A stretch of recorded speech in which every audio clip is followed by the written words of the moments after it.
gripe y resfriado común. Y en esos dos cuadritos que les puse en las diapositivas, hablamos del resfriado común y de la gripe, y dije en la gripe que estaban producidas por los virus gripales A, B y C. ¿De acuerdo, verdad? La diferencia era bastante importante en la evidencia clínica. Mientras uno era bastante benigno, el otro sí había un compromiso. Y justamente dentro de esta familia ortomixoviridad están incluidos estos virus gripales A, B y C.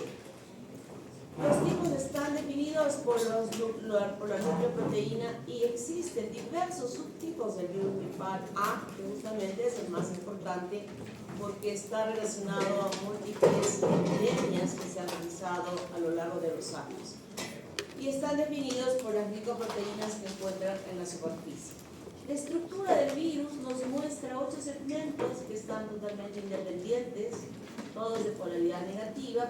Además tiene una cápside y una envoltura, y en esa envoltura se encuentra la hemaglutinina A y la neuraminidasa como elementos. La hemaglutinina importante porque va a ser justamente la proteína que va a acoplarse a los receptores específicos que se encuentran sobre la superficie de las células en las cuales va a infectar. Y la neuraminidasa, una enzima que actúa eficientemente para que la patogenia sea más eficiente en el desarrollo del cuadro clínico.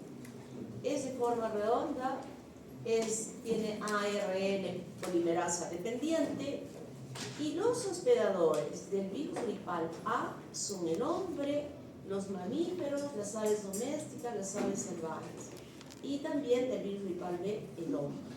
Esta ubicación o esta infección en estos animales cumple un rol importante en las características de este virus, porque lo que se va a producir en ellos son cambios antigénicos que se llaman deslizamientos antigénicos, cuando una persona que está infectada con este virus puede tener la capacidad de infectar a un animal. Y eso sucede en la China. Siempre de la China nos van a llegar las desgracias. Y esto sucede en la China, y en la China lo que sucede es que, igual que en nuestro país, en algunas áreas alejadas, sobre todo donde hace mucho frío, la gente tiene sus casitas, y dentro de sus casitas, durante la noche, introducen al pato, al gallo, a la gallina, porque si los dejan afuera van a amanecer congelados por el frío que existe. Y meten a sus animalitos dentro, y si una persona está infectada con este virus de la influenza A y tose y expectora y elimina en el medio ambiente estos virus, van a ser capturados por estos animalitos. Y dentro de ellos se producen estos cambios genéticos, estas mutaciones genéticas que se llaman deslizamientos genéticos. Y estos nuevos virus que se están formando, y que el perrito tose también, el perrito, la ovejita dice ve, y en ese ve está eliminando esto, o la gallina, el gallo canta, etcétera, etcétera, etcétera, están infectados, y esos virus los van a capturar estos humanos que están próximos a ellos. Y ese es el inicio de una nueva cepa, de un nuevo virus, de un nuevo mutante de este virus, que va a extenderse durante ese año a lo largo de todo el mundo. ¿Y dónde empezó? En la China. Y como esto ya se conoce y se sabe, apenas sucede estos procesos, ya en la misma China se están obteniendo las muestras de estos nuevos virus de influenza que se van a enviar para la elaboración de las vacunas. Y las vacunas van a llegar, deben llegar, antes de que lleguen estos virus.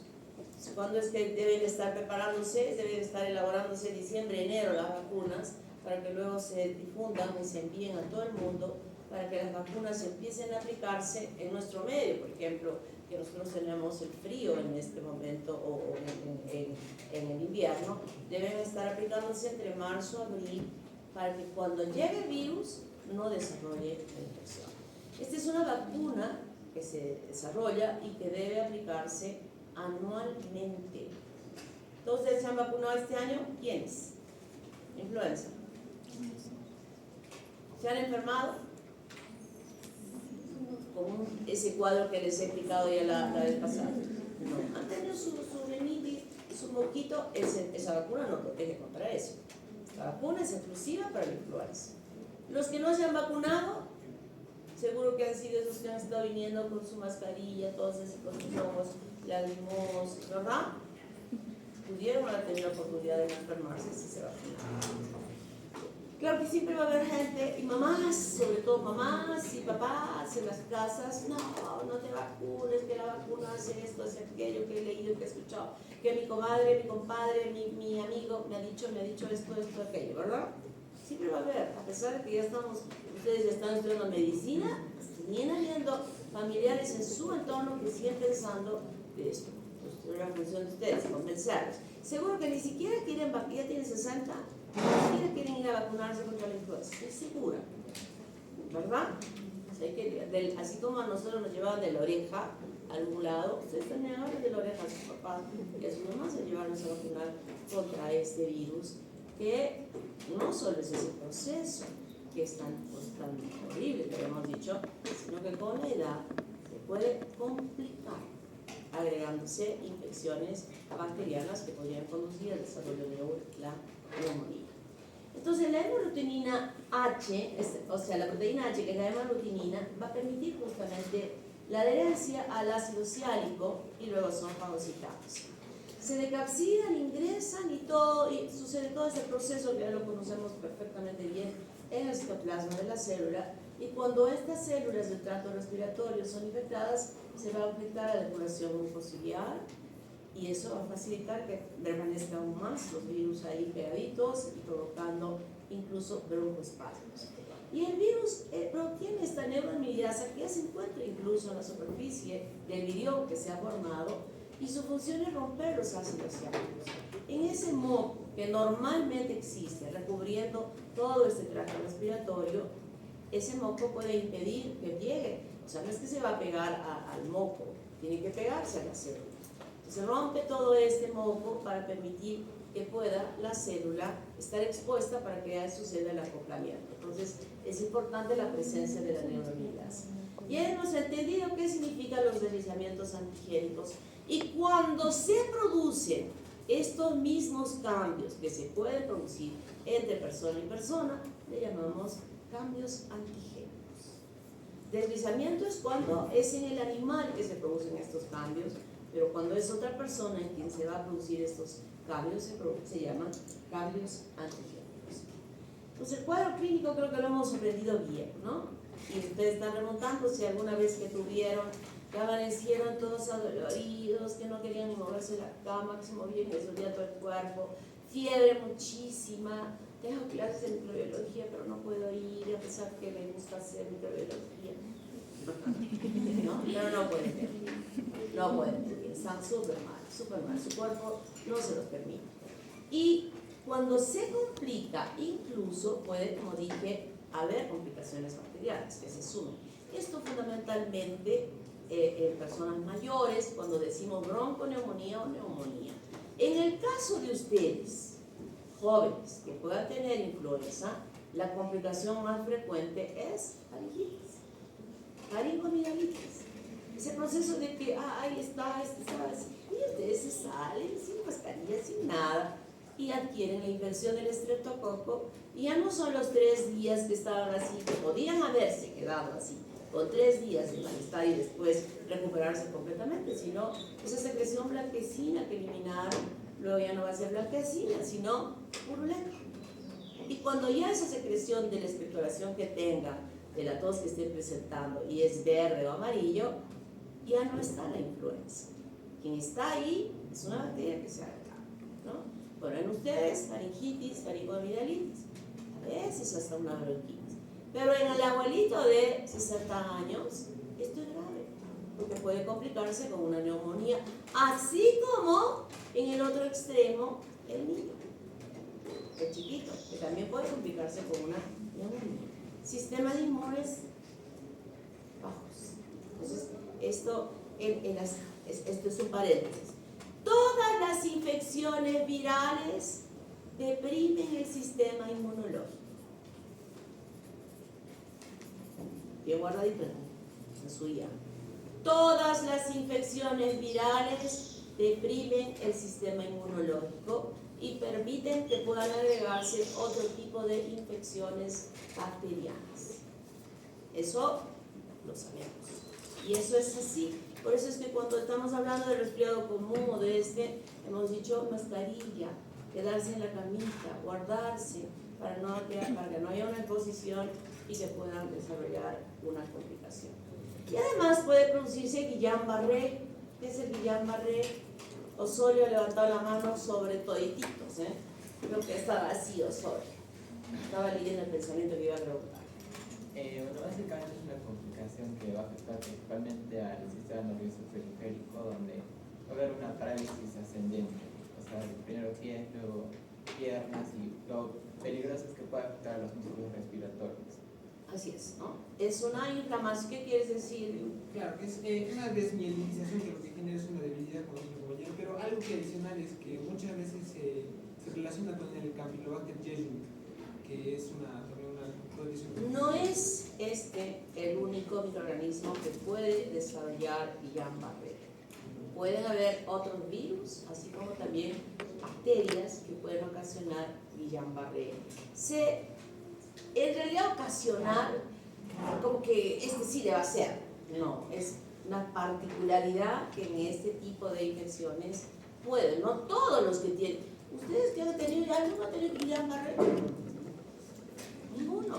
Entonces hay situaciones especiales en ese organismo que podrían permitir que se desarrolle este cuadro clínico, que es muy grave, bastante grave, que progresivamente la persona va perdiendo fuerza a nivel de los pies, de pronto ya no puede caminar, se cae y va avanzando. Lo grave es que comprometa los músculos respiratorios, y en ese caso hay que hacer una traqueostomía, unir a un equipo de BIRF para que pueda sobrevivir, y eso como no se hace en la casa en un lado sino en el hospital. ¿Cuáles serán las complicaciones agregadas a esta traqueostomía? Puede haber una infección por Pseudomonas. Así es, una complicación agregada por Pseudomonas o por cualquier otra bacteria intrahospitalaria, y esa es la causa de muerte de este paciente, porque definitivamente el virus va a dar el soporte de respiración a este paciente. Pero hoy en día, antes la gente se moría mucho con eso, por esta complicación de intrahospitalaria fundamentalmente. Y después se vio que el tratamiento podría ser el uso de transfusiones sanguíneas que mejoraban muchísimo, pero hoy en día el tratamiento es el uso de inmunoglobulinas específicas para este proceso, que cuesta un montón de plata, que no es una aplicación, sino son varias veces que tiene que recibir ese paciente, pero el costo es nada comparativamente a la resolución del cuadro. Y con la terapia, la fisioterapia que se aplica, ese paciente queda absolutamente recuperado. Hoy en día podemos decir que Guillain-Barré sí tiene una recuperación absoluta. ¿Y el síndrome de Reye? Paredes. Es un trastorno que se da generalmente por el consumo de aspirina, en el cual va a haber una afectación, inflamación al cerebro, al riñón y, si no me equivoco, al hígado también. Así es, ¿no? Entonces hay una degeneración grasa que se llega a presentar en estos órganos cuando se utiliza. Sí, ojo, este síndrome de Reye sí es frecuente. Por eso es que ya se ha estandarizado, se ha indicado. Aspirina jamás para bajar la fiebre. Jamás.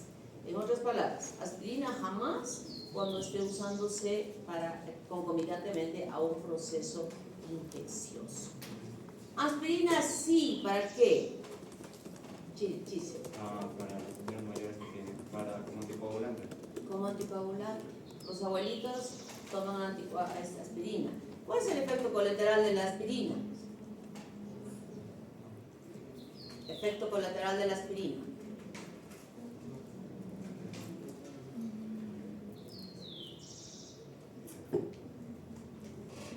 Puede ser que cuando se hacen heridas tal vez tarde más en sanar. Que cuando se hacen heridas tal vez tarde más en sanar, que lo van a... Como anticoagulante podría sangrar, ¿no? Pero otro efecto. Esa es la resequedad. ¿La qué? Resequedad. No. Como los abuelitos se van cayendo, entonces pueden producir una severa hemorragia. Eso es mala, pues ¿por qué quieres sacar al abuelito?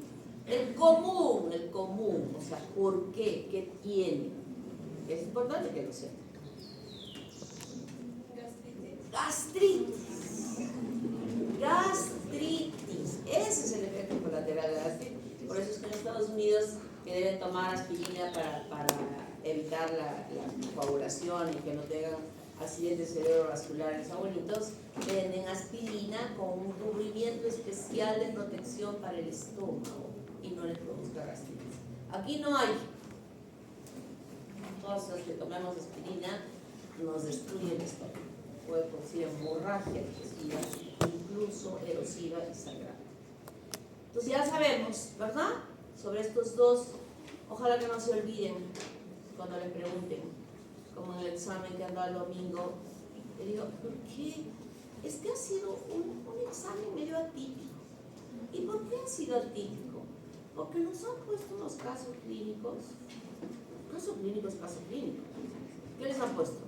Los exámenes auxiliares de la hemoglobina y esto fueron obtenidos de un paciente de 30 años que tuvo esto, eso es atípico, que estaba esperando de memoria, como siempre les ponemos. Paciente de 20 años que tiene esto, y les hemos encontrado estos exámenes. Lo atípico fue que les cambiaron al revés las cosas y no contestaron. ¿Cómo se llama eso? Aprendizaje de... Algunos incluso en esta isla que pues entran por la nota de la Universidad Cayetano es porque son memoristas, puros bancos, como se preparan con exámenes. ¿Y es eso? Las academias que ustedes que suele haber es puro banco. Lo único que me da algo de esa... Creo que les dije, ¿no? Les comenté que cuando se estaban inscribiendo para ese examen ahí en la facultad y veía masivamente a todos, yo lo pensé, pero dice que lo dije como secretaria seleccionada, pero sí lo dijo, ¿sí? Les dije, creo, les comenté, dice que sí, dije, ¿por qué se están inscribiendo tantos? Mi pregunta era como diciendo, ¿para qué? Todavía dice que les dije, ¿y están seguros que están bien preparados? O sea, casi toda la promoción se inscribió. Lo único que me da satisfacción es que la Católica tiene 13 ingresantes, Bolívar más, y la UNSA, que es mi alma mater, son los 6. Son aquí 10 y la UNSA 6. Creo que la UNSA tiene 2 más en Lima, que se me va a presentar. Eso me da algo de satisfacción, pero no me da satisfacción que tengan, si hay un promedio, menos de 10 creo que es el promedio. ¿Qué significa? ¿Cuánto habrán sacado? Y entonces para el próximo año yo voy a tomar la decisión de que deben dar ustedes un examen preinternado, que es requisito para su bachillerato. Ese examen preinternado lo vamos a tomar en la primera semana de diciembre. Yo voy a hacer que se tome a fines de octubre. Entonces, cuando tomemos a fines de octubre, los chicos van a saber realmente cuál es su nivel para dar ese examen. Y no les puedo impedir que no se inscriban, definitivamente no puedo impedir, pero sí les puedo decir, honestamente chicos, preséntense los que estén aprobados en este examen preinternado, porque es una vergüenza que hayan tantos jalados. Yo creo que va a ser eso positivo, para que se inscriban quienes realmente están bien preparados y puedan dar ese examen, porque se han inscrito, yo creo que los que están, pero abajo en el ranking, porque se han sido como 219, más, 269, ¿no? Imagínense, casi toda la promoción. Y ahí conocemos block. Pero yo sé que ustedes, cuando den ese examen preinternado, ya va a ser de otra cosa, ¿no? Y esos que han dado ahora, pues ni siquiera los conozco. Cuando le vi yo que se estaba inscribiendo, conocía solo los dos de los primeros puestos, porque así pandemia pura, no han pasado por mí la pandemia, no les he ubicado la cara. Y ustedes van a hacer otra cosa, ¿verdad? ¿Sí? Por favor, favorcito. Ya con ustedes sí voy a ir a rezar al Divino Niño. Diagnóstico clínico, fundamentalmente clínico, pero si alguien quiere saber, podemos hacer lo demás. Tratamiento sintomático, Reye ya sabemos por y acetaminofén sí como antipirético y analgésico. Pero ojo, ¿cuál es el efecto colateral del acetaminofén? A ver esa niña. Provoca hígado graso. ¿Cuántos gramos de acetaminofén se puede tomar al día? 2 gramos. 2 gramos, nada más que 2 gramos. Si se pasa de los 2 gramos, puede ya empezar a producir hígado graso. Entonces hay que saber, tenemos que aprender, tenemos que saber para no cometer errores. Existen diferentes medicamentos que se usaron aquella vez, sobre todo cuando tuvimos la pandemia en el Perú, la epidemia en el Perú, una pandemia epidemia, y que también se produjo inicialmente en México y se extendió por varios países. Tuvimos que, en los casos graves, se utilizó el oseltamivir, el zanamivir, el paramivir, pero fueron excepcionalmente, era costoso, no había para ver, sino había que comprarlo en aquella vez que fue grave. Entonces, ¿quiénes se vacunan? Los adultos y niños enfermos cardiovasculares, que son de alto riesgo, los niños pequeñitos y los adultos mayores, los que trabajan en los hospitales, los que trabajan en los bancos, los que trabajan, los estudiantes de medicina, los que en los colegios, los que están expuestos a tener contacto con las personas, esas personas deben vacunarse para no llegar a desarrollar la enfermedad, ¿no? Eso es importante. La vacuna protege por año, hay que vacunarse año a año. La que yo tengo ahora bien puestecita, mi vacuna que impidió que enfermase este año, el año pasado no me vacuné, la enfermera bien mala no me avisó, y me enfermé mal, estuve 3 meses mal con la influenza, se le fui a meter lío, y me dijo, doctora, se lo juro, la primera a quien voy a colocar el próximo año va a ser usted. Doctora, venga que le voy a poner la primera vacuna. No me he enfermado. ¿Cuántos de ustedes han estado enfermos todo el año? ¿Me he enfermado? Esta es una rinitis alérgica a ustedes, ¿no? Pero no me he enfermado. No me he enfermado. Entonces, esto es muy importante. Le sumamos con responsabilidad que el que está sano y saludable requiere de una vacuna. Una vacuna que en este momento está protegiéndonos de la AH3N2 y de esta, la H1N1, que fue la que desarrolló la epidemia en el Perú. Y también se acopla la influenza tipo B, que se contagia de humanos y que también puede desarrollar cuadros graves dependiendo de las enfermedades subyacentes que se puedan tener. ¿Cuál es la medida de control? ¿Cómo hacemos que no nos enfermemos? Primero, vacuna. Segundo, mascarilla. Tercero,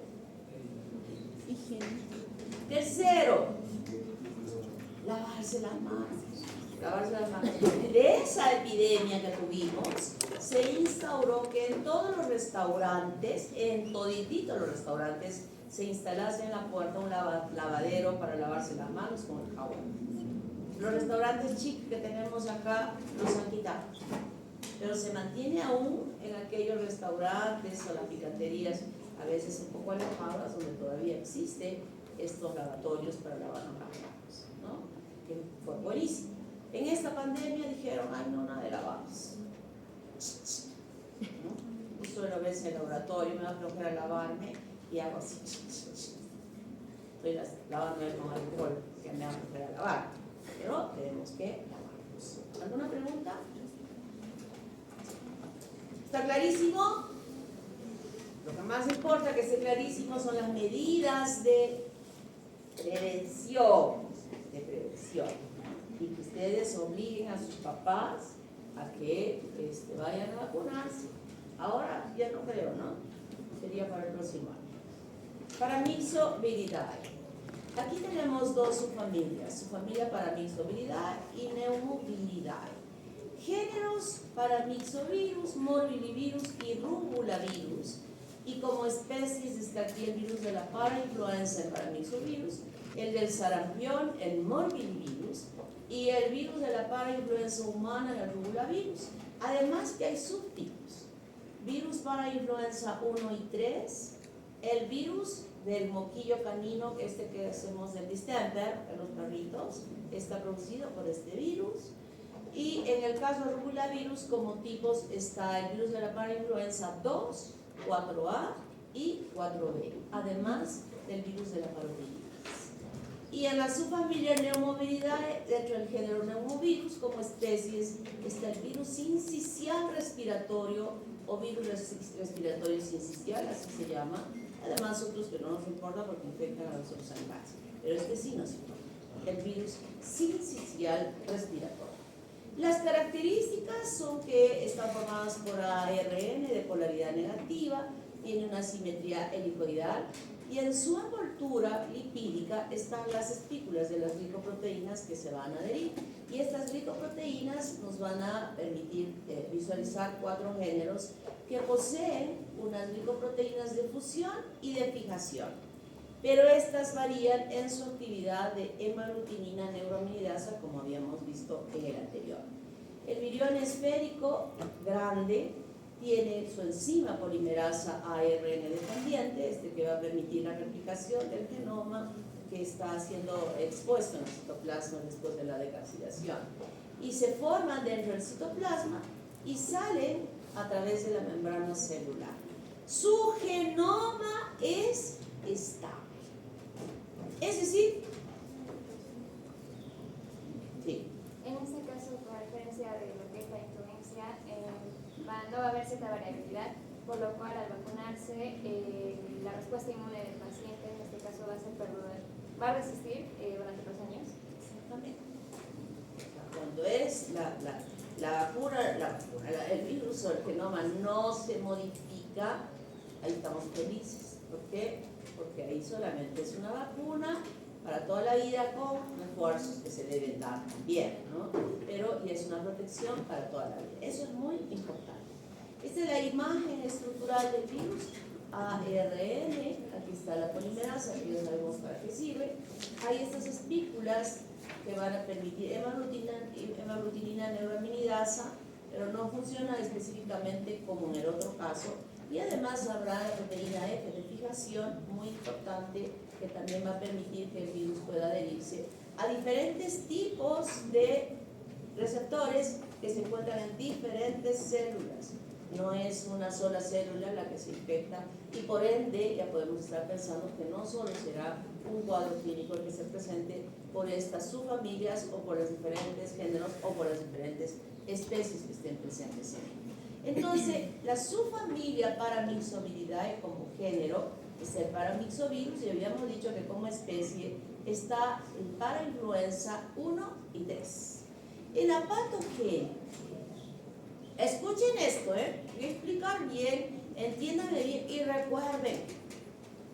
Ayer hablaba con un doctor de pediatría que le preguntó al alumno cuál era el tratamiento de una de las manifestaciones de esto.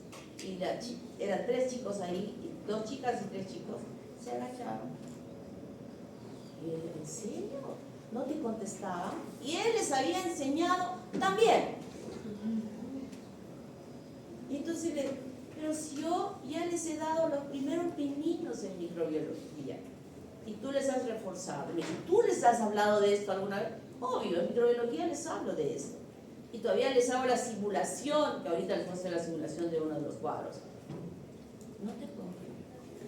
Mira, y estos son los que han dado ese examen para, porque es el último año, para el seguro. Obvio, pues, si ni siquiera recuerdo, si lo que yo les he dicho no recuerdo. Y lo que él en ese 12º semestre en la primera anotación les ha dicho, y no, ni siquiera antes, o sea, está preguntando lo que les he enseñado 2 semanas antes. ¿Qué pasa? O sea, entra por acá y sale por acá. Cuando él está explicando, están pensando. Yo puedo aceptar que sean los hombres los que no hayan practicado, cuando ellos están pensando en algo, solo piensan en eso. Pero las mujeres podemos estar pensando y puedo estar escuchando con este video y lo estoy grabando por este lado. Somos así. Chicos, ¿se dan cuenta? O sea, él decía, no puedo. Sí. No se acuerdan de lo que uno les dice una par de semanas antes. Y ahora se los voy a decir yo. Les voy a explicar yo. Y ustedes se van a olvidar.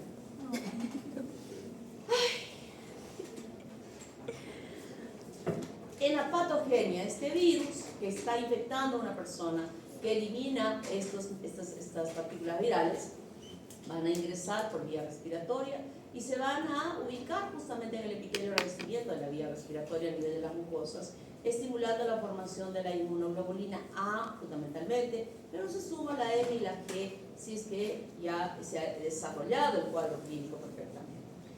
La epidemiología es de distribución mundial, es endémica, no se da en que por epidemia, sino está presente allí. Todos los niñitos a lo largo de todo el año puede presentarse predominantemente en niños.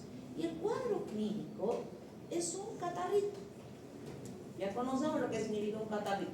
Moquitos, secreciones en la nariz y fiebre.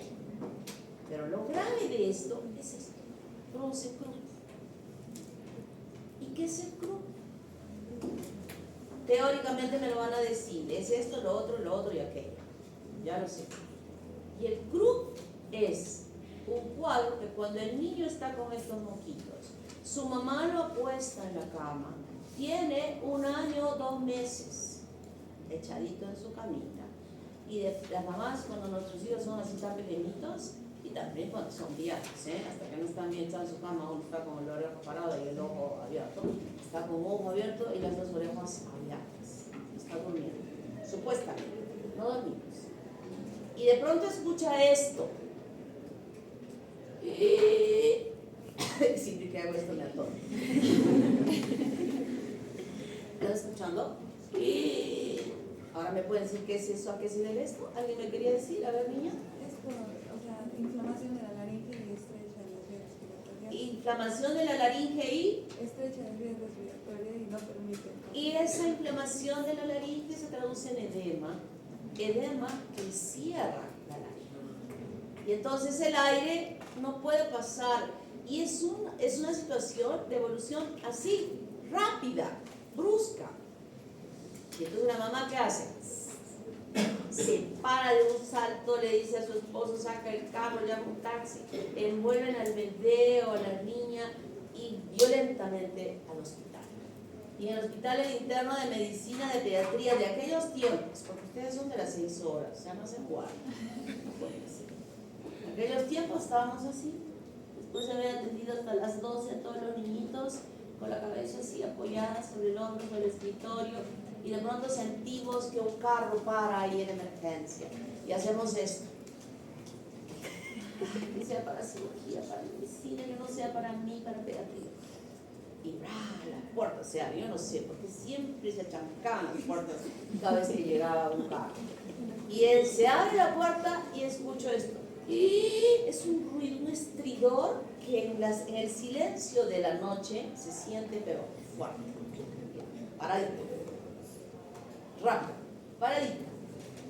Y ya sabemos que la enfermera ya está corriendo con su medicación, ya estamos todas listas para atender a ese niño que todavía no está tan cianótico.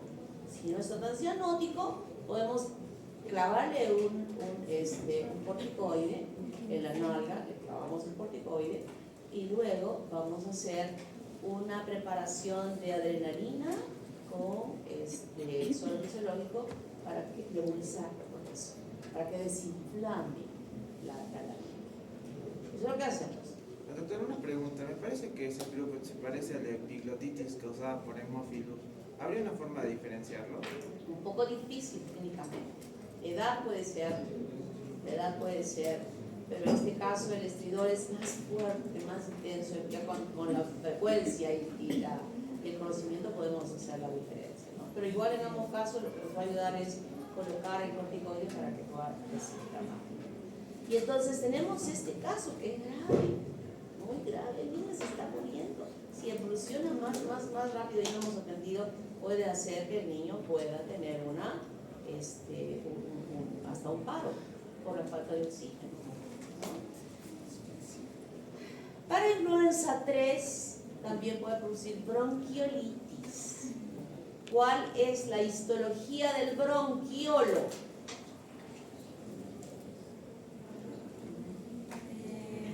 Tiene cartílagos y el músculo de Weiss que lo permite contraerse. ¿El bronquiolo tiene cartílago? Solo el músculo de Reisenstein y el epitelio. Es solo el músculo de Reisenstein y el epitelio. ¿Quién tiene bronquio? ¿Quién tiene cartílago? Los bronquios. Hasta donde haya cartílago se llama bronquio. Cuando ya no hay cartílago se llama bronquiol. Entonces la bronquiolitis es una inflamación de ese lugar donde justamente el músculo de Reisenstein puede ser afectado y cerrarse. ¿Cuál será el cuadro clínico? ¿Cómo puedo diagnosticar yo una bronquiolitis? Por sibilancias. Por las sibilancias. Por las sibilancias que vamos a encontrar, eso nos ayuda a hacer el diagnóstico. Y si se complica más ya aquí con una infección bacteriana, entonces este cuadrito que miren cómo empezó tan sencillito acá, con un catarrito, puede evolucionar si está presente este virus hasta que alcance. El diagnóstico fundamentalmente es clínico, pero puede también hacerse otras pruebas para determinar la presencia del virus. El tratamiento sintomático para el flu es el vapor, si el frío mejor, ya se ha desusado, ya no se está aplicando, ya no se realiza, ya está proscrito, vamos a borrar de aquí. Entonces ahora solamente usamos el corticoide y también esta adrenalina, pero con mucho cuidado el manejo de ella, ¿no? Solo la nebulización. Hay vacuna de un virus atenuado para el parainfluenza 3. Sarampión. Este cuadro clínico que cuando yo hacía el internado veía cántaro. Los niñitos llegaban al hospital y que hoy en día ya no, porque la vacunación ha sido un pare para que ya no se sigan presentando estos cuadros, aunque hace algunos años hubo un caso por el centro del Perú donde a ese niñito le hicieron pero papilla, ¿no? O sea, lo evaluaron, lo estudiaron porque querían saber si realmente era o no era, te parece, de repente no es, pero sí se estudió, bien estudiado, y no era un caso nativo, sino que había venido de otro lugar. Y lo que sucede es que esta persona que está infectada puede eliminar estas partículas virales e ingresar por la vía respiratoria, comprometiendo los ganglios linfáticos. Las proteínas de fijación y hemalutinina se adhieren a CD46, que es el receptor de las células que pueden ser infectadas, y el compromiso es general y se traduce fundamentalmente luego de un prodromos con fiebre, malestar, recaimiento, etcétera, común para todos. Lo aparece a los 3 días la erupción de un exantema morbiliforme que cubre toda la superficie del cuerpo, de color rojo, y con el transcurso de los días este tono rojo va tornándose un tanto beige, y cuando ya pasa el episodio mismo se produce como una descamación de arroz en toda la superficie del cuerpo.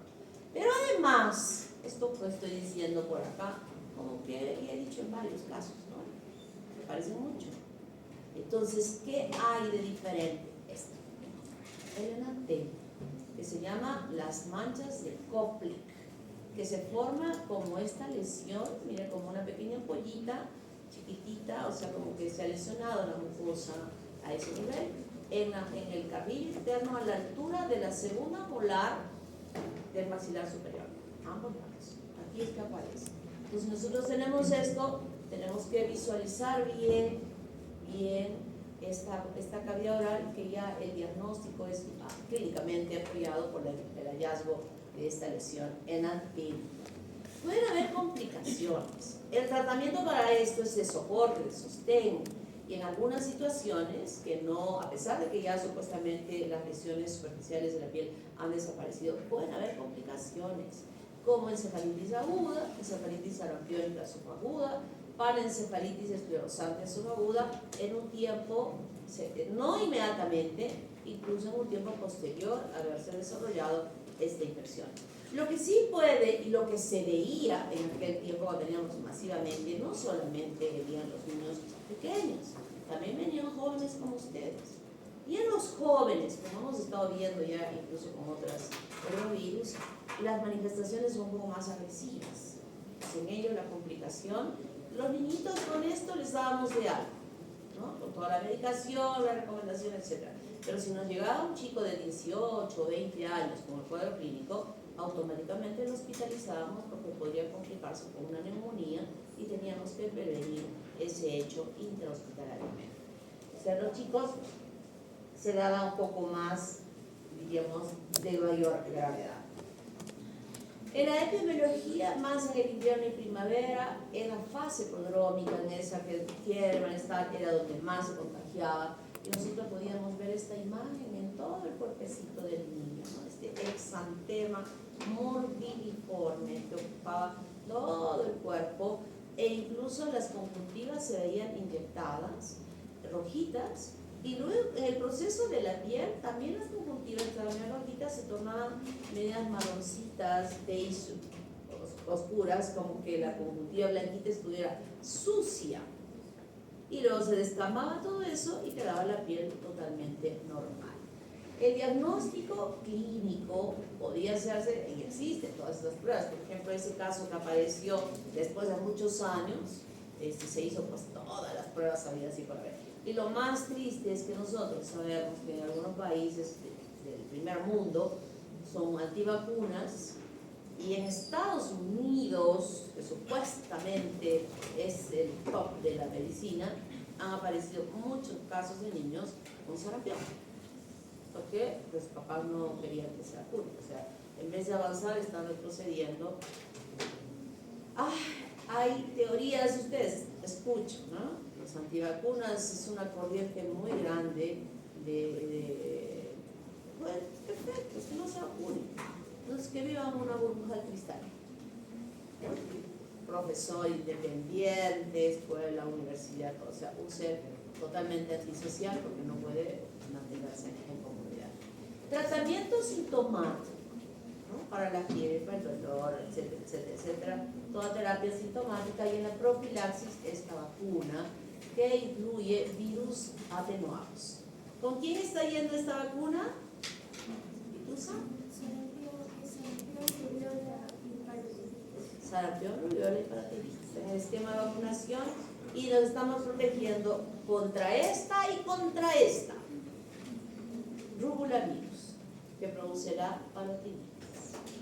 Esta parotiditis, que igualmente el virus ingresa por la vía respiratoria, hace una diseminación sistemática en todos los órganos del cuerpo, y los órganos más afectados son las glándulas salivares, ¿no? La inflamación de la parótida justamente ha servido para que se denomine la enfermedad como parotiditis, pero no es que solo la glándula de la parótida se inflama la submaxilar, se inflama la sublingual, en lo más común de presentación de este cuadro clínico.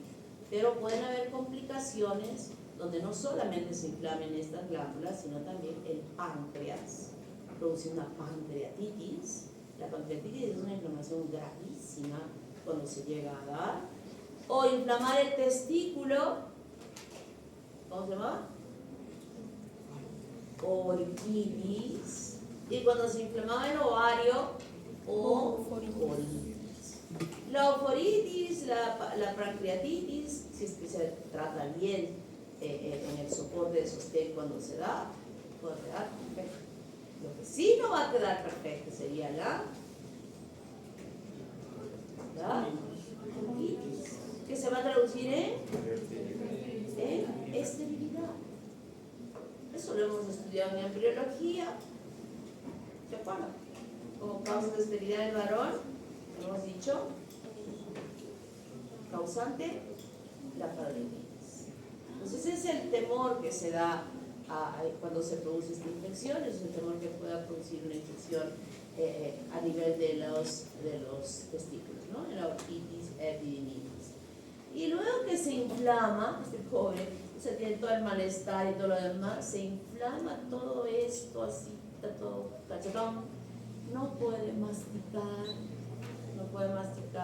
le duele muchísimo, se le dan los analgésicos para que no le duela, y no le van a decir, come. No, va a comer. Y cuidadito que le den un jugo de naranja. ¿Qué hace la naranja? O el limón. Así.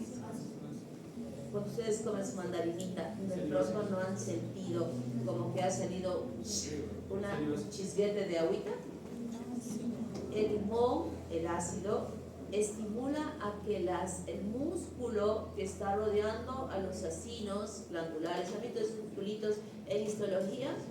Seguro que no han visto, porque como hacen tan 2 horitas de práctica de histología, con las vistas les habrán puesto una laminita. ¿Cuántas laminitas habrán visto? Poquitas, ¿verdad? Así es que en el nuevo plan de estudios vuelvan a sus 4 horas de prácticas de histología.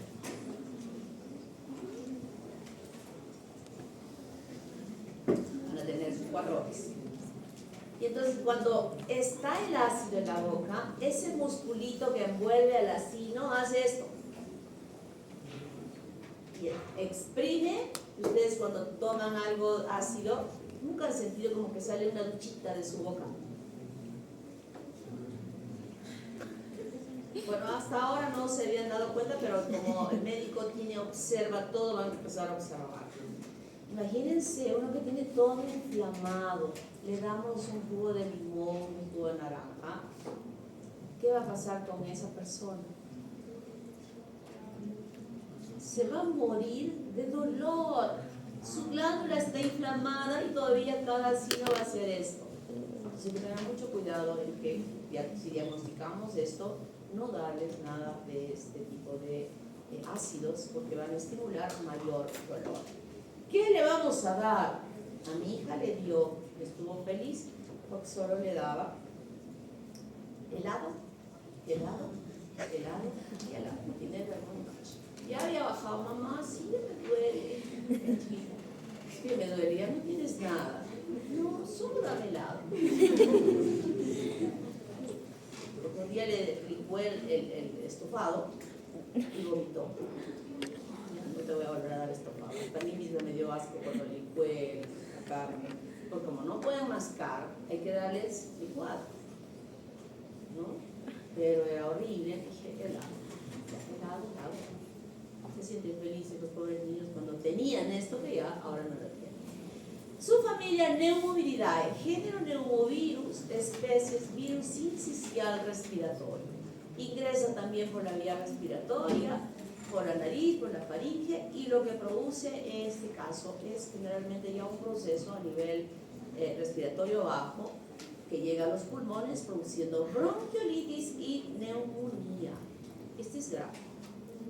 Este es el virus sincicial respiratorio que produce cuadros clínicos respiratorios graves en los niños. En el adulto puede ser un catarro común, que justamente sería el reservorio para la transmisión de la infección al niño. Puede producirles asma y bronquitis crónica, pero en el niño produce esta bronquiolitis que ya hemos visto que es asma y neumonía. Y cuando los niños, ustedes se han percatado, tienen familiares pequeñitos, ya cuando los niños tienen procesos respiratorios, ya no solo es el jarabito que se les da, ¿han dado cuenta? No, ya no es solo jarabito, sino les dan unos inhaladores que incluso en el hospital, por ejemplo, en el hospital general, donde no hay este aparatito, cuesta las internitas de enfermería con el dispositivo del suero fisiológico, hacen como una mascarita donde le van a poner el inhalador y vienen con inhalador y les hacen así, le ponen los bordes del plástico para que no les lastime la piel con cinta masking tape, lo forran bien bonito. Ustedes van cuando vayan al hospital, las internitas hacen todo este trabajo para ponerles a los chiquitos este inhalador para poder ayudarlos. Y este tratamiento es importantísimo porque cuando no se sigue esta secuencia de este tratamiento de ribavirina, que es el antiviral, puede quedar ese niño a futuro con asma. Entonces tenemos que hacer un buen tratamiento, primero un buen diagnóstico, y luego el buen diagnóstico, un buen tratamiento que evite que existan estas complicaciones. Y algo muy triste que se ha podido observar es que luego que se han hecho los estudios, a aquellos lactantes que tuvieron muerte súbita, se identificó a este virus en la mayoría de los casos. ¿Qué es la muerte súbita? Es aquel niño pequeñito de unos meses de nacido cuya mamá lo acuesta, tiene un poquito de moquito, pero nada importante. Incluso le dio a la mamá un poquitín de Panadol para que descanse bien, hijito. de su panadol, le da la tetita, lo acuesta, a las 10, 11 de la noche ya lo deja acostadito, y la mamá, que está tan cansada porque cada noche despierta por el bebé, se le despierta a las 5:30 de la mañana. ¡Ah! ¡Qué felicidad! Ya no me despertó en la noche, ya está aprendiendo a dormir toda la noche mi bebito. Se acerca a la cama, a la cuna, y encuentra a su bebé muerto. Muerte sola. Muy doloroso, muy triste, muy triste. Conocí a un médico, radiólogo, compañero de la residencia, cuyo primer bebé murió así. Se deprimió tanto que casi medio año no continuó en la residencia. Es un dolor muy grande, de pronto mueran de esa manera, ¿verdad? El diagnóstico, los antecedentes y el cuadro clínico, y laboratorialmente también se pueden buscar los antígenos. Dije, ribavirina en aerosoles, no existe vacuna. Para este virus no existe vacuna. Entonces, dentro de esta familia hay virus que pudieran haber sido controlados y bien, pero también hay otros que todavía no son controlados. Y son los niños los que pueden estar afectados con ello. ¿Preguntas? Ninguna pregunta.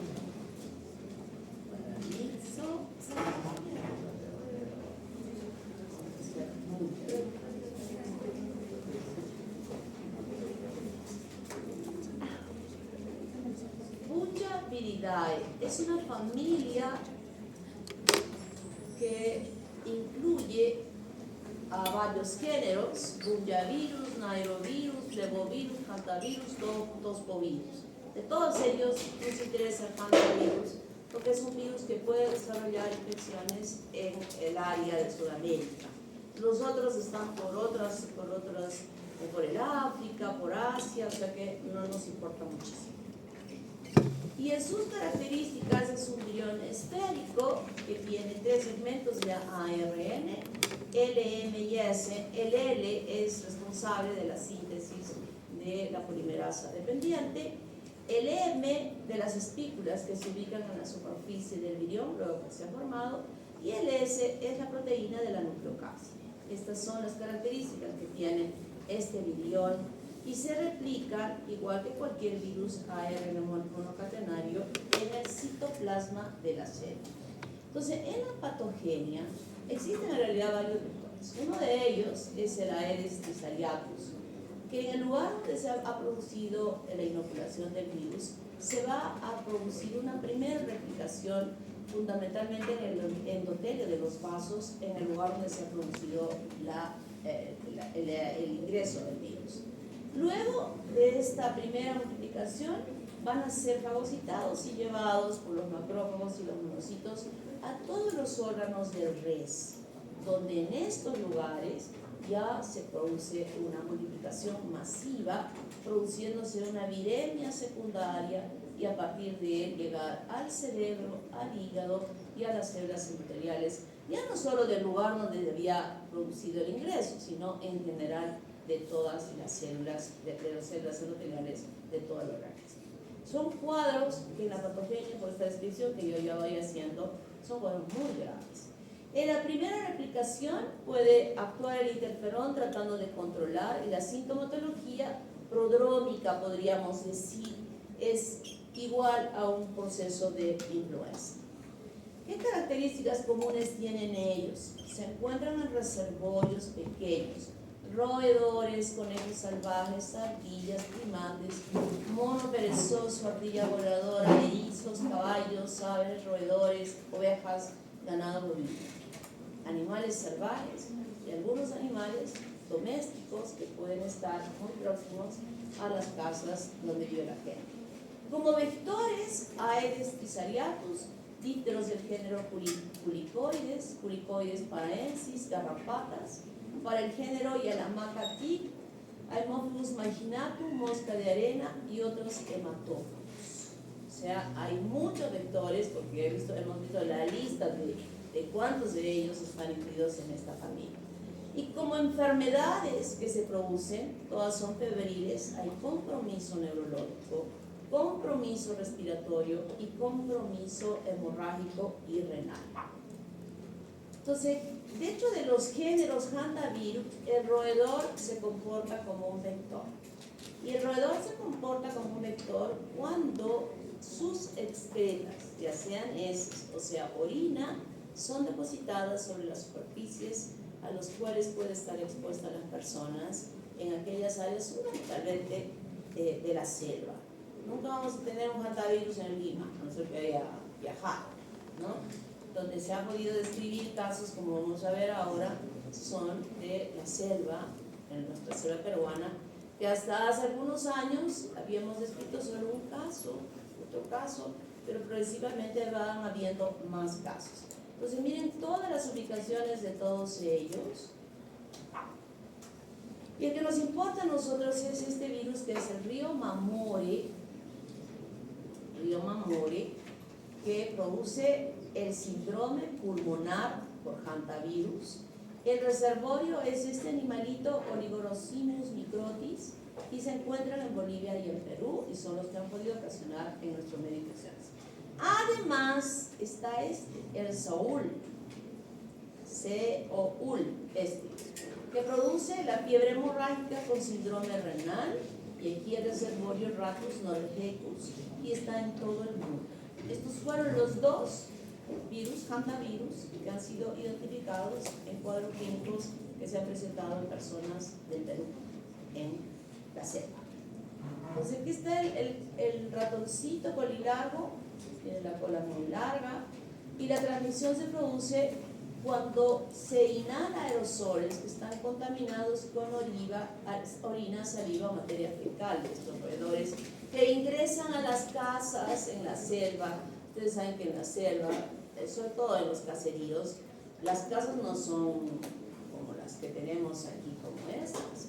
Son hechas de una caña especial que se llama chonta, que se abre, parece una caña, que se abre la chonta, que es muy dura, y estas chontas se cortan y se van juntando así, o sea, pegaditas, pero no están cerradas, ¿no? Y se construyen a una altura, son muy duras estas maderas, y luego se techan con paja las casas. O sea, la mayoría de la gente vive en esas condiciones.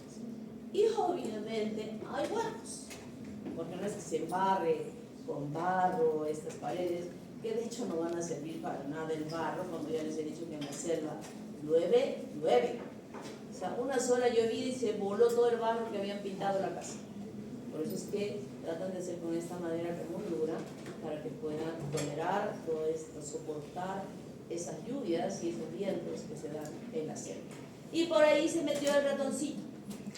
Ahí está.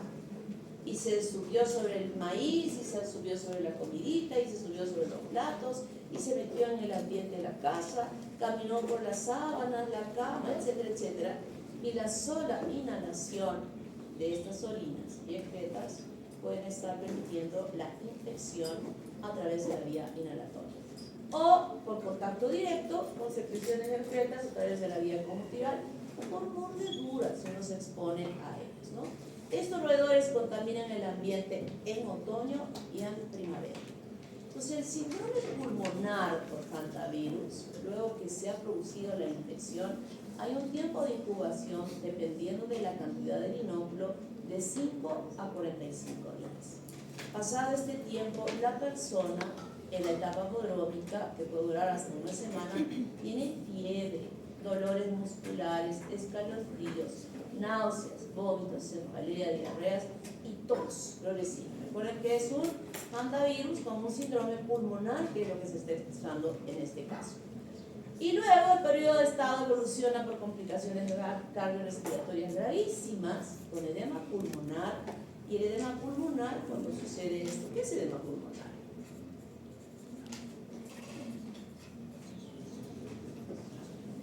Es como una acumulación de líquidos que se da y se va a visualizar, por ejemplo. ¿Dónde? Se van a escuchar crepitando.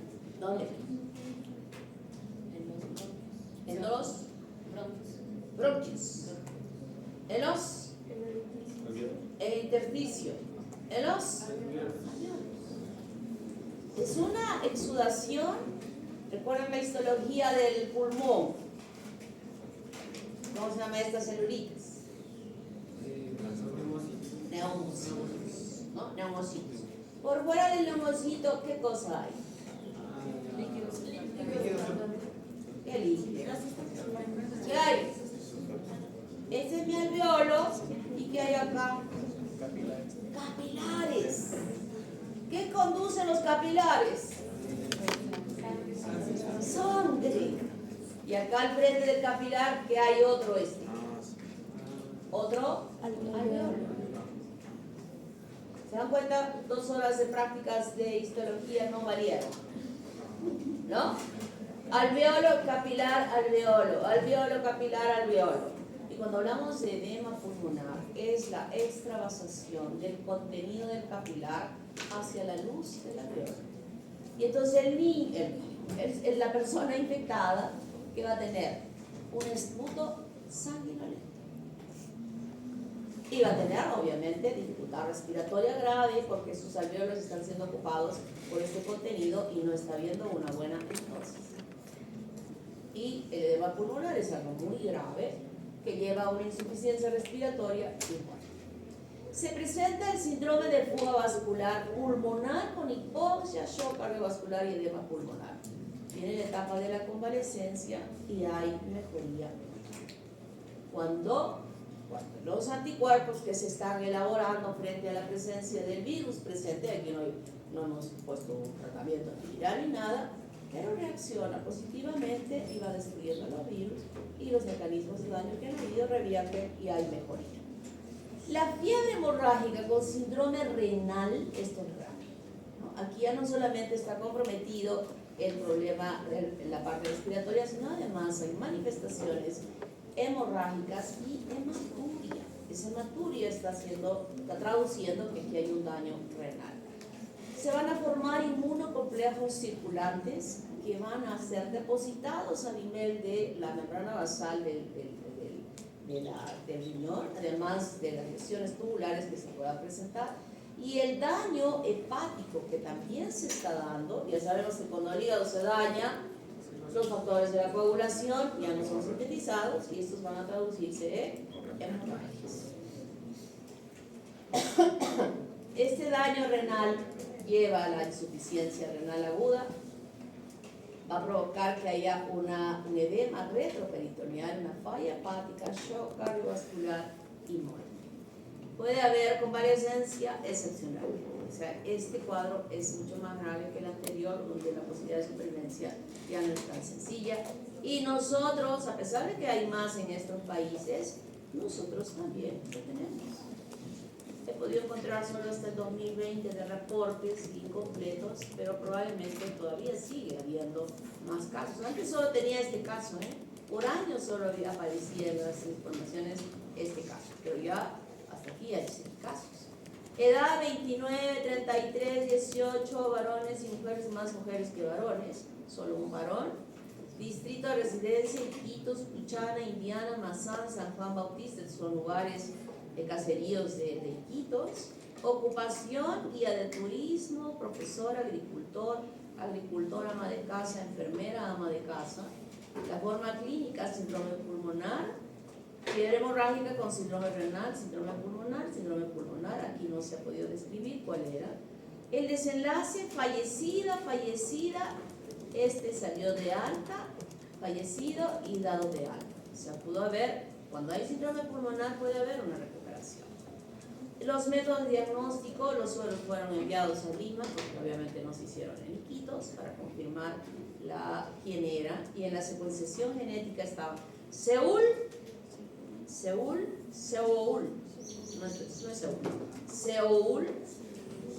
Río Mamore, y no se pudo identificar en estos dos. O sea que no estamos en un lugar donde no podamos vernos con esto. Si ustedes van a hacer su serum a cualquier caserío que puedan llevar, posteriormente podrían encontrarse con un caso como este.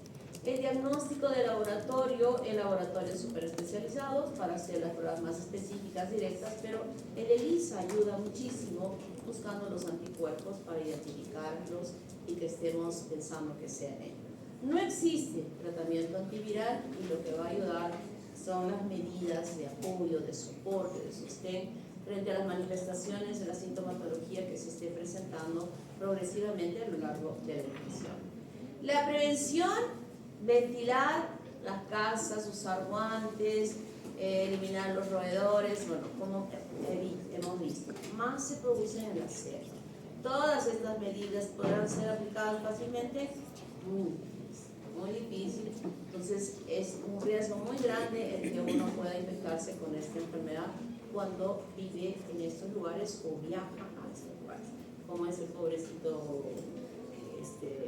guía turística, que tal vez ni siquiera era de allí y que se ¿Alguna pregunta sobre este ratoncito de cola larga?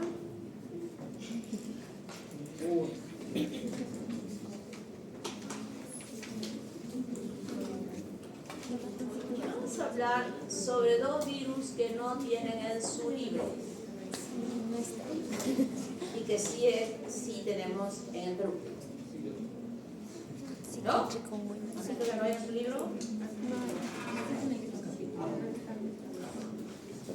Porque nuestros libros no son libros del Perú, no son libros de Estados Unidos, de otros países, y por eso no los conocemos. Porque no me he fijado si en la última versión ¿hay chise? Pues, creo que no. Hasta la versión del año pasado no había. Sí, pero ¿Qué dice? No hay doctora más. No hay. Sí, la nombra y dice que había infectados en tobillos y muñecas. Sí, la nombra flavivirus. El flavivirus, ya lo he puesto porque es un virus flavivirus. Así, ¿de cuántas páginas? Un párrafo.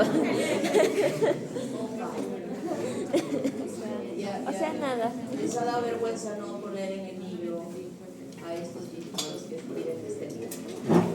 Chikungunya, así se llama un virus. Los Zika y chikungunya. Pertenecen a la familia Alphaviridae y son transmitidos por el Aedes aegypti y el Aedes albopicus.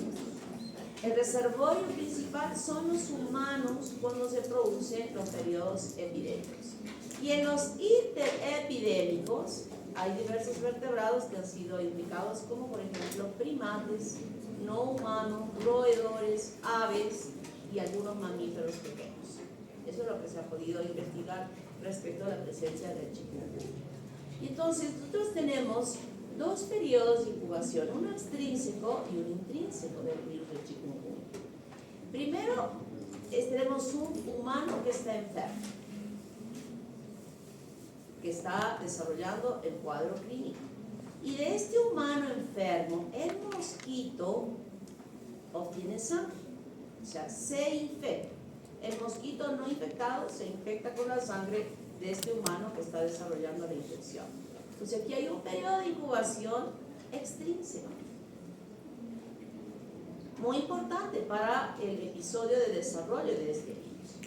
Luego, el mosquito se vuelve a alimentar y hay un periodo intrínseco donde ha picado ya al humano 2 y se produce la multiplicación o la formación de los viriones en ese humano y se convierte en una fuente de infección para que sea este nuevamente, ¿no? Que pueda obtenerse la transmisión. Entonces hay un ciclo que se produce dentro del humano y otro que va a ser dentro del mosquito para que siga ese ciclo de formación y pueda transmitirse la infección.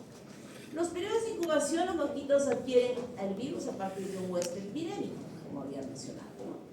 Y después de un periodo promedio de incubación extrínseca de 10 días, o sea, en el mosquito el virus está 10 días, el mosquito es capaz de transmitir el virus a un huésped susceptible como el humano. Y en los humanos picados por este mosquito infectado, los síntomas de la enfermedad aparecen generalmente después de un periodo de incubación intrínseca de 3 a 7 días. O sea, este humano que estuvo exento de la infección, en él va a tener un tiempo de incubación, casi una semana, para que inicie la sintomatología característica de la infección de este virus. Entonces el mosquito tiene 10 días con él después de que ha obtenido la sangre de un huésped infectado y luego transmite la infección a otro susceptible. Entonces, en el cuadro clínico, la etapa aguda es sintomática y en la mayoría de las personas hay un inicio brusco, súbito de fiebre. Dolores articulares de los tobillos, de las muñecas, o sea, articulaciones distales. Y ocasionalmente puede aparecer este rash. El rash, cuando decimos rash, es un exantema que aparece en el cuadro. Y muchas veces puede confundir, sobre todo en esas áreas donde la incidencia de esta infección es alta, y también pueden haber otro tipo de infecciones que tengan exantemas. Las formas graves y latentes se han dado en personas mayores de 65 años y que tengan enfermedades subyacentes. Es posible la transmisión materno-fetal en mujeres embarazadas y con mayor riesgo en el neonato en el periodo previo al parto. O sea, hay esa posibilidad de transmisión vertical, sobre todo al final de la gestación. Y la mayoría de los pacientes, como dije, tienen muchos dolores en las articulaciones y muchas veces invalidantes incluso. Pero como está asociado a temperatura y previamente no tuvo otro malestar, se descarta la posibilidad que algunas veces podría dudarse de que esté teniendo una artritis reumatoidea. Aunque después de que se ha producido la infección, ese fue el inicio, la gente queda con eso, con dolores en las articulaciones. Y aquí hay que descartar la posibilidad que sea una artritis reumatoidea producida por problemas autoinmunes, que se da esta enfermedad, pero con el antecedente de que sí, esta persona estuvo infectada con él, ya se descarta esa posibilidad y estará siendo tratada como una secuela de la infección de este virus cuando encontremos a un paciente con este malestar. También hay fatiga y depresión y puede dañarse su calidad de vida por años. El diagnóstico se dispone de muchas pruebas. Desde el momento en que apareció el país se tuvo que proveer y llegar a estas formas de diagnóstico, inclusive a las costas más alejadas, para tener conocimiento de él y hacer los estudios epidemiológicos para tratar de controlar la posible presentación de estos casos.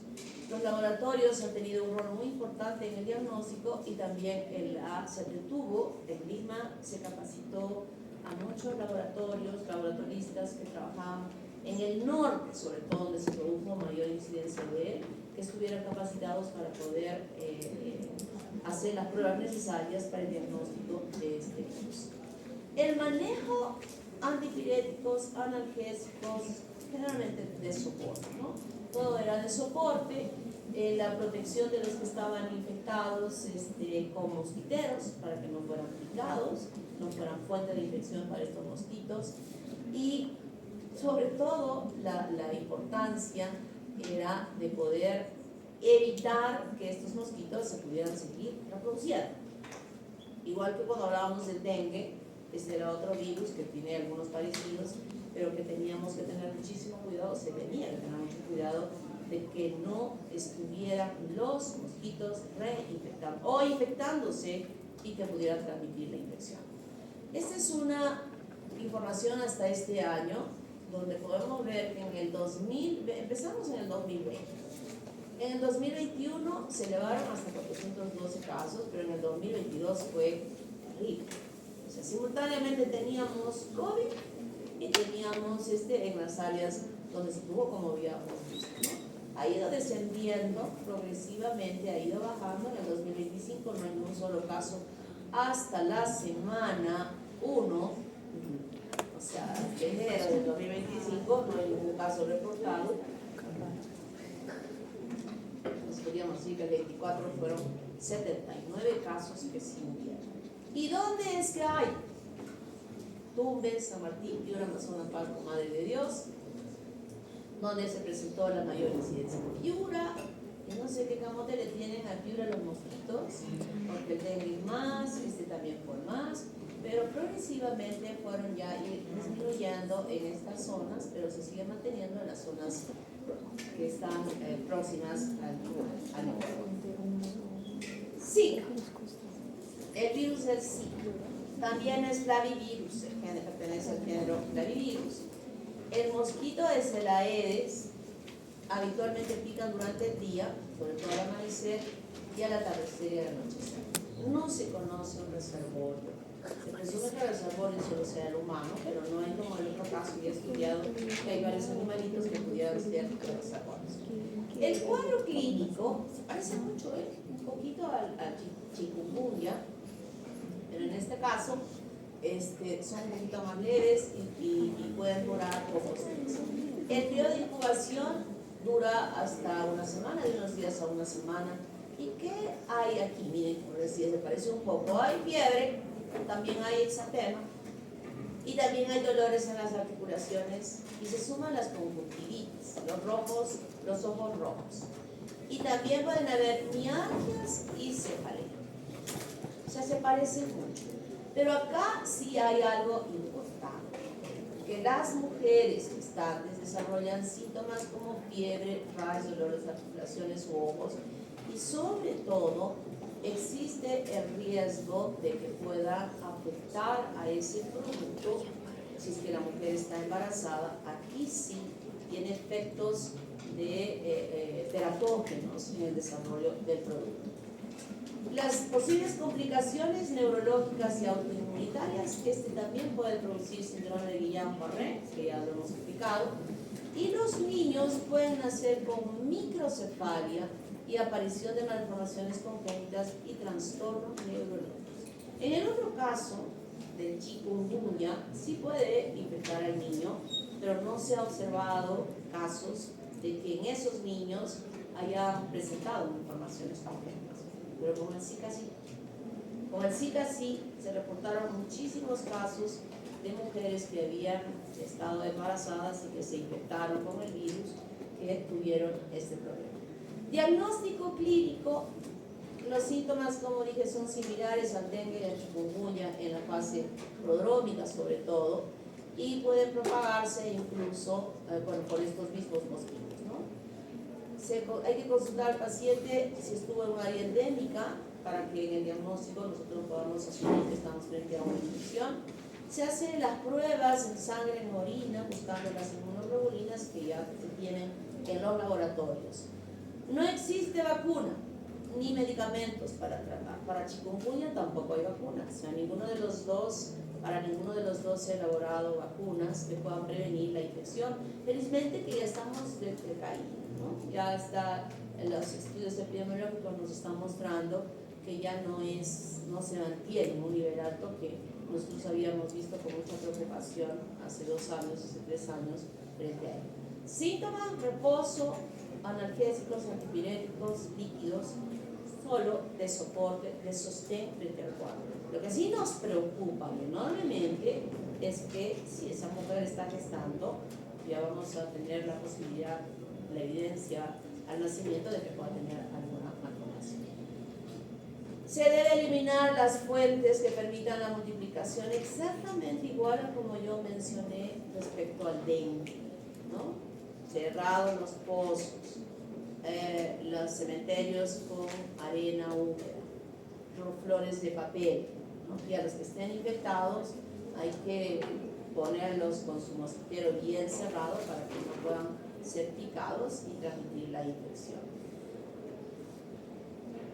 Lo que se ha podido observar que las personas que han desarrollado el cuadro clínico no han llegado a presentar nuevos cuadros clínicos. Parece ser que, porque recuerden que esto es nuevo, todavía no se pueden determinar exactamente las características epidemiológicas del comportamiento de este virus a futuro. Ya no se sabe bien. Y lo que sí se ha podido ver es que aquella persona que desarrolló el cuadro clínico, pese a la exposición y tener su vida normal, no volvían a presentar un cuadro agudo por esta infección viral. Entonces, en este estudio, 2020, 2021, 2022 fue más chikungunya en realidad que Zika, pero se llegaron a presentar. En el 2024 vieron estos cambios, no sé por qué no están apareciendo. cero, pero sí hubieron un caso por ahí, en el 2025 todavía hay. Y siempre Piura. Madre de Dios, Lambayeque. Como que los del sur estamos bendecidos, ¿no? ¿Se dan cuenta? Sodoma y Gomorra por el norte. Así que pórtense bien. Ustedes se porten bien, implica que no nos